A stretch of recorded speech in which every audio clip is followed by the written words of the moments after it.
إذا لم يكن بها دولة وقانون، وإذا لم يكن فيها وعي وإسلام صحيح ودين صحيح، وكل واحد يتقي الله في نفسه وفي جاره، فلا خير فيكم يا أنتم شعب فاسد.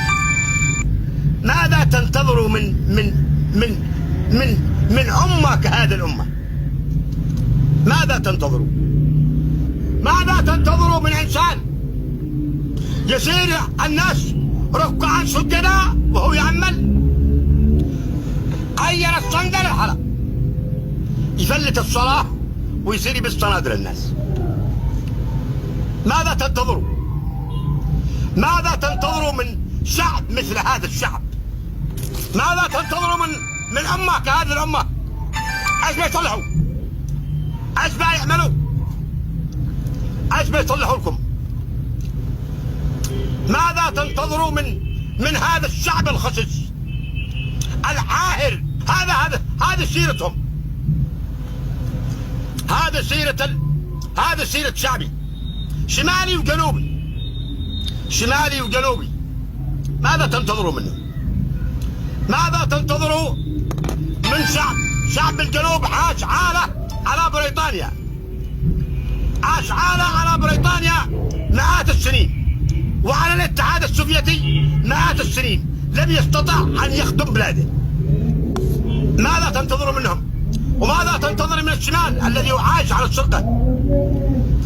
السرقة والنصب والاحتيال ومن ظهور المساكين؟ ماذا تنتظروا من ناس فجروا أنابيب البترول ودمروا بلادهم وقطعوا خطوط الكهرباء، خطوط التلفونات، ما خلوا بها شيء صالح؟ ماذا تنتظروا من هذا الشعب؟ ماذا تنتظر من شخص نصه كافر وكفر بالله، يقول ان جبريل اخطا بالرساله وديها لمحمد ولا انها حق علي، ويتبع ايران، والثاني ترك الكتاب ومسك بالاحاديث، والثالث صار عند الامارات، الامارات التي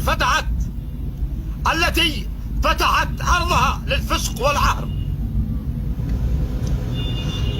ثم بعد ذلك ذهبوا الى تركيا التي منعت صوت المؤذن، التي منعت صوت الله اكبر، صوت منادي الصلاة. ماذا تنتظروا من هذا الشعب؟ هل تنتظروا منهم أن يحقوا حق، أو أن يعينوا حق، أو أن ينصروا